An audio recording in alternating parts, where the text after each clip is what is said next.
This beautiful specimen is a 20-something GMT-something Silverado.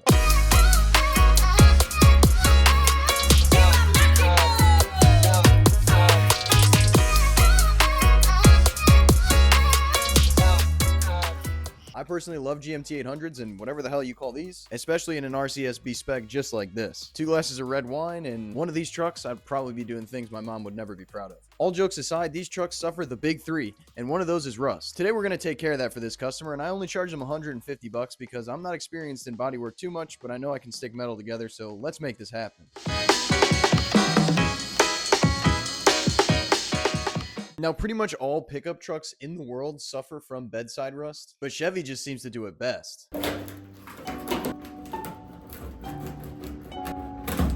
Come on and take a look and see what we got. Don't be shy.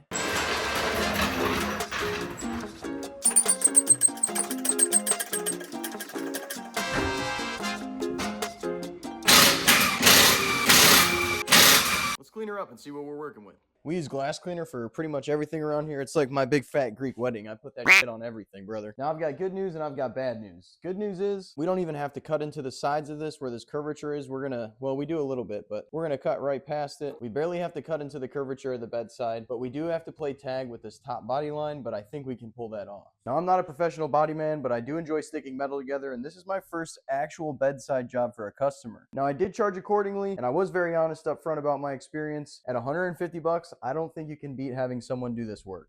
I did this over the course of the weekend, and this was the first night. I didn't touch the actual truck on the first night. I just spent the whole time mapping out where I was going to make my cut and what I was going to cut off of the original patch piece. See, we're looking to cut the least amount of factory metal as possible out of this thing. What we're trying to do is we're trying to get just under this factory body line, and the way I'm going to do that is with this square, because we're going to cut the template first, match it up to the body, and then make our cut, just to make sure that our cuts are legit to the template. I think that's a good idea. I'm just kind of freehanding it. Of course, we had to break out the old Fat Max to make sure we knew exactly where the rust stops on the factory panel, so we can transfer that to our patch panel on the bench and make our final, slightly nerve-wracking mark. Of course, I did forget to film the actual cutting of the patch panel due to the chaos going inside my peanut-sized brain over the possibility that I could screw this thing up. But luckily, we freaking nailed it. The old slice and dice got the job done, and I channeled my inner Puddin's Fab Shop to break out my eagle eye. Now we need to make our mark on the body, which is conveniently the same color as the marker we're using, but no worries, because we made sure to basically sacrifice all the ink on this marker for this one cut line, and trust me, it's worth it to make sure you can see that mark. All right, we've got the bed patch panel cut to fit our rusted area. I've went it up grinded right under my mark just to make sure I'm not going into any rust and everything is stopped. And now it's time to do the scariest part and chop this thing up. I think I can pull this off. Let's find out. I'm going to be real with you guys. Cutting into this nice truck's bed is making me kind of nervous, but there's nothing to it but getting to it. The only way I know how to handle something like this is to follow my ABCs of fabrication, always be comfortable, and put on some smooth jabs.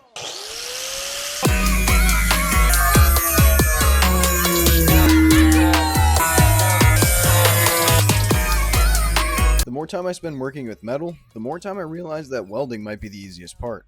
Cutting, marking, and cleaning metal has to be the hardest, most costly, and annoying part of fabrication. But nonetheless, you either do it right or you do it wrong. Either way, I'm bound to screw something up. Alright, fresh cut, no roll lock yet. Let's see how we did. No shit. We line up there. I haven't even fine-tuned it yet. Just the tiniest little bit on this edge.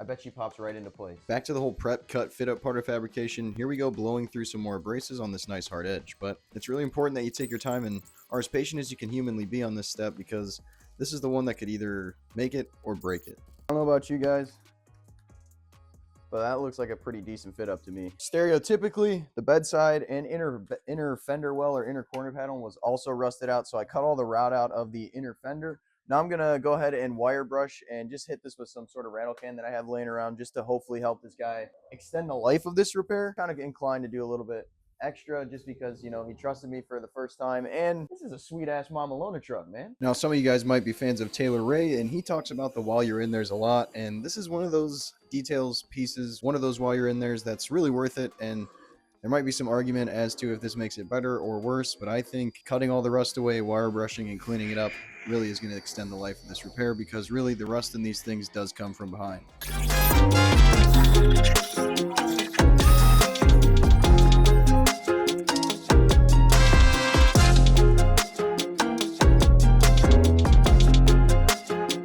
Oh yeah, and did I mention prep work? I went ahead and took one final once-over with the roll-lock disc on the bedside and the patch panel to make sure I had the best chance of success at these welds.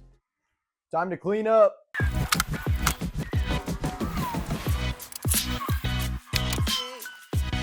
Guys, if you're fabricating, take the extra 5 seconds in between jobs while this paint is drying and keep your shop clean.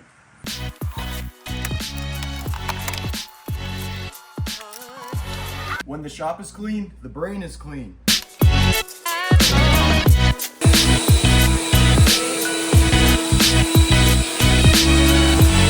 All right, final fit up.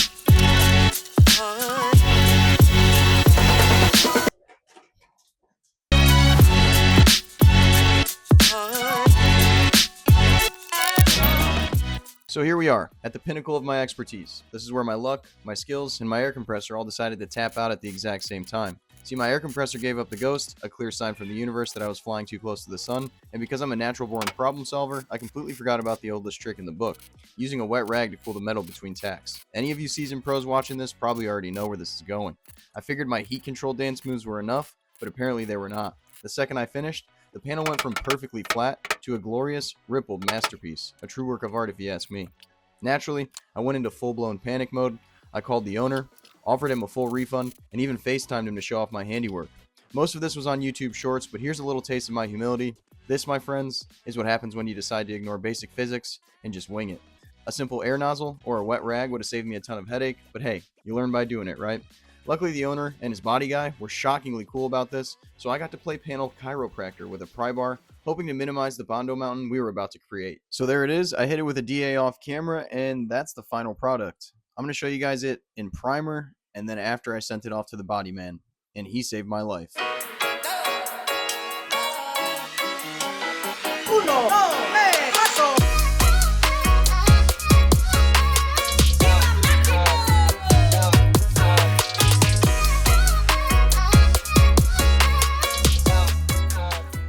I did film an outro for this video, but I did not turn the mic on, so shockingly enough, there's no audio. Here's me talking about how upset I am and how the warpage will live rent-free in my head, blah, blah, blah, blah, blah.